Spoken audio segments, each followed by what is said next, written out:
ጊዜው በፈረንጆቹ 1900 ነበር። በኒውዚላንድ ውስጥ የሚኖር አንድ ገበሬ ውድ ለሚባሉ የሱፍ አልባሳት መስሪያ የሚሆን የበጎች ፀጉር በስፋት ለመሸጥ በማሰብ አንድ እንግዳ የሆነ የቢዝነስ ሐሳብ ያስባል። ይህም ሐሳቡ የነበረው ታዲያ 400 የሚሆኑ የሱፍ ፀጉር ለመስጠት ተዳቅለው የተፈጠሩ በጎችን ወስዶ ሰው ወደማይኖርባቸው ነፋሻማ ቀዝቃዛ ደሴት በመውሰድና እነሱን አባዝቶ ፀጉራቸውን ደግሞ በውድ የሆነ ዋጋ መሸጥ የሚል ሲሆን ይሁን እንጂ የኋላ ኋላ ያሰበውና የሆነው ነገር ግን እጅግ አስገራሚ ነበር።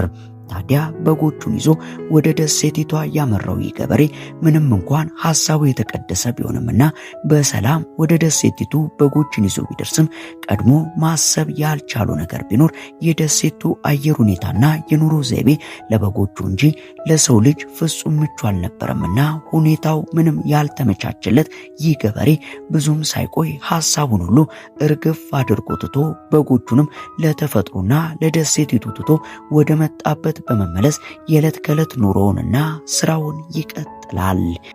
ታዲያ ከዚህ በኋላ ነበር አንድ አስገራሚ ክስተት የተፈጠረው። ቀናት ሳምንታት ወራትን እየወለዱ ብዙ ዓመታት የተቆጠሩ ሲሆን ደሴቲቱን ማንም ዝር ሳይልባት ቆይታ ከ75 ዓመታት በኋላ ሰዎች ወደ ደሴቲቱ ሲመለሱ አንድ እንግዳ ነገር የገጠማቸው ሲሆን ያቺ አነስተኛ ደሴት እንግዳ በሆኑ የበጎቹ መንጋ ተወራ ያገኙ ሲሆን በጎቹ ቁጥራቸውም እጅጉን ተባስቶና በድሎት የተገኙ ሲሆን በሰዓቱም እነዚህ በጎች ሙሉ በሙሉ ወደ ተለየ ዝርያ ተለውጦና ትላልቅ አካላት ጥቅጥቅ ያለ ፀጉርና ሙሉ በሙሉ የዱር እንስሳትን ባህሪዎችን ተላብሰው የነበረ ሲሆን አዲስ የሰውነት ቅርጽ ተላብሰው ሌላ አይነት ፍጡር መስሎ ነበር። ታዲያ ጥያቄው እነዚህ በጎች እንዴት በሕይወት ሊቆዩ ቻሉ የሚለውና መጨረሻቸውም ምን ይሆን የሚለው ሲሆን ነገሩ እንዲህ ነው። ይህች በደቡብ ፓስፊክ ውቅያኖስ የምትገኘው ካምቤል ደሴት በ1810 ዓ.ም በአንድ አውስትራሊያዊ ካፕቴን በአደን ጉዞ ወቅት የተገኘች ደሴት ስትሆን መርከቡ የሲድኒ ካምቤል ወንድማማቾች ስለነበር ደሴቲቱን በእነሱ ስም ተሰይማ ነበር። መጀመሪያ ላይ ደሴቲቱ ለአሳ አጥማጆች መናኸሪያነት አገልግሎት ላይ ውላ የነበረ ሲሆን በ1896 ዓ.ም ደሴቲቱ በመንግስት የእርሻ መሬት የኪራይ ስርዓት ውስጥ ተካታ ስለነበር ይህ ስርዓት ማንኛውም ሰው የእንስሳት እርባታ ለማካሄድ የመንግስት መሬት እንዲከራይ ያስገድድ ነበር። ታዲያ ገበሬው ጄምስ ጎርደንም በመጀመሪያ የኪራይ ስምምነት የፈረመ ሲሆን 400 ያህል በጎችንና ለግንባታ የሚያስፈልጉ እንጨቶችን ወደ ደሴቲቱ ይዞ ያመራ ቢሆንም ፕሮጀክቱ የገንዘብ ችግር ያጋጥመዋል። በዚህም መርከበኛው ካፕቴን ታከር የኪራይ ውሉን ገዝቶ የበጎቹን ፕሮጀክት ለማስፋፋት በመወሰን ተጨማሪ 900 የሚሆኑ የሜሪኖ ዝርያ ወይም የሜሪኖ ድብልቅ ዝርያ በጎችን ወደ ደሴቲቱ ልኮ የነበረ ሲሆን ታዲያ ደሴቲቱ በውስጧ ሜጋ ኸርብክ ተብለው የሚታወቁ ግዙፍ ተክሎችን ጨምሮ የተለያዩ የምግብ ምንጮች ስላሉባት ለበጎች እርባታ ተስማሚ የነበረች ሲሆን እነዚህ እጽዋት ከፍተኛ መጠን ያለው የፀሐይ ብርሃን የሚስቡ ሲሆን በጎችን በአስቸጋሪ አካባቢ ውስጥ ተቋቁመው እንዲኖሩ ይረዳሉ። በዚህም ታዲያ በ1913 ዓ.ም በደሴቲቱ ላይ ያሉት የበጎች ቁጥር ወደ 7000 አድጎ እንደነበር የሚነገር ሲሆን ፀጉራቸውም በከፍተኛ ሁኔታ ለገበያ ይቀርብ ጀመር።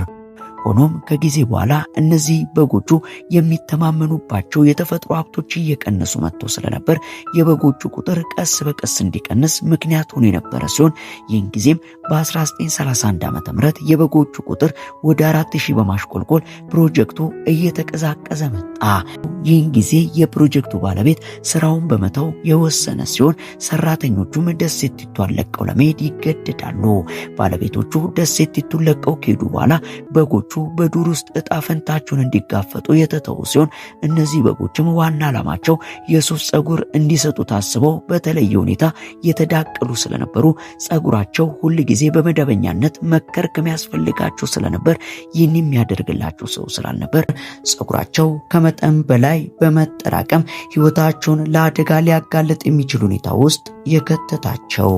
ለዚህም ጥሩ ምሳሌ የሚሆነው በ2021 ዓ.ም በአውስትራሊያ ውስጥ የተገኘው ባራክ የተባለ በግ ሲሆን ሰውነቱ ላይ ከመጠን በላይ የተጠራቀመ ፀጉር ስለነበረው መራመድም ሆነ ማየት እስኪሳኑ ድረስ ደርሶ በአሳዛኝ ሁኔታ ውስጥ ገብቶ የነበረ ሲሆን ሲቆረጥም ፀጉሩ ከ5 እስከ 7 ዓመት ያህል ማንም ቆርጦት እንደማያውቅ ታውቋል። ከፀጉራቸው በተጨማሪ በጎች እንደ ሌሎች እንስሳት ራሳቸውን መከላከል የማይችሉ ሲሆን አንድ በግ ከአዳኝ ጥቃት ቢተርፍም እንኳ በኋላ ላይ በፍርሃቱ ምክንያት እንኳን ሊሞት ይችላል። ታዲያ ምንም እንኳን በጎች በጣም ደካማ እንስሳት መሆናቸው የማያጠያይቅ ጉዳይ ቢሆንም በካምቤል ደሴት ላይ የታየው ግን ለብዙዎች እንቆቅልሽ ሆነና ብዙዎችን ያስገረመ ነበር። ምክንያቱም ደግሞ ደሴቲቱ በድንጋያማ ገደሎች የተከበበች ከመሆኗን ባሻገር የነፋሱ ጥንካሬ ዝንቦችን እንኳን የማይመች ነበር። በ1913 ዓመተ ምህረት የበጎች ቁጥር ከፍተኛ ደረጃ ላይ ደርሶ የነበረ ቢሆንም በ1931 ዓመተ ምህረት የምግብ እጥረት በመኖሩ መንጋው እየቀነሰ ቢመጣም አስገራሚ ነገር የሆነው ግን በ1931 እና በ1958 ዓመተ ምህረት መካከል ባለው ጊዜ ነበር። በዚህ ወቅት የበጎች ቁጥር ሳይታሰብና የሰው ልጅ ጣልቃ ገብነት ሳይኖር እንደገና ማደግ መጨመር ጀመረ።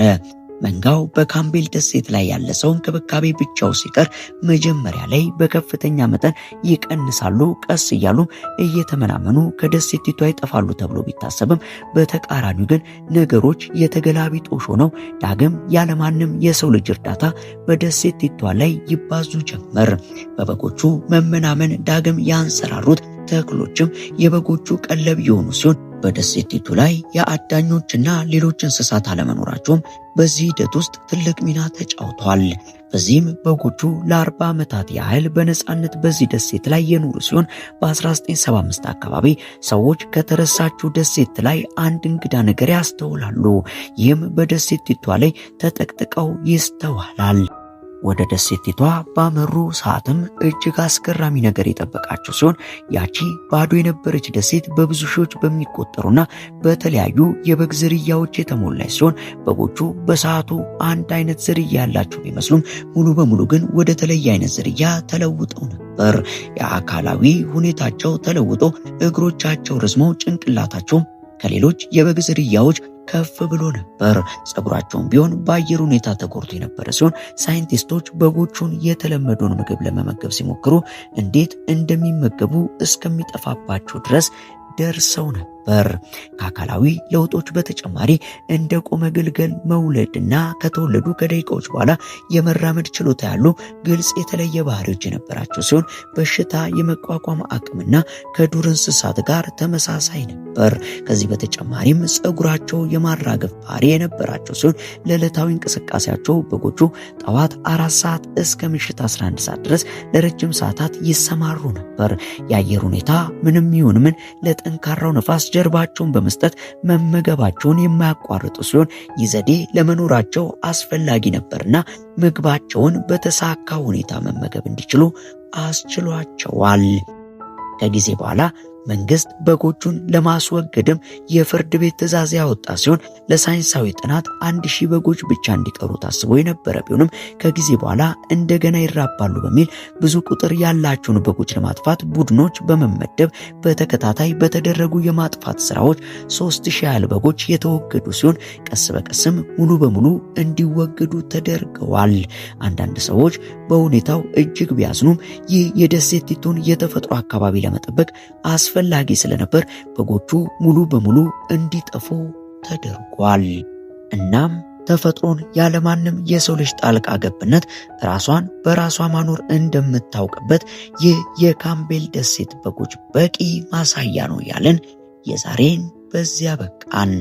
አብራችሁን ስለነበራችሁ ከልብ እናመሰግናለን።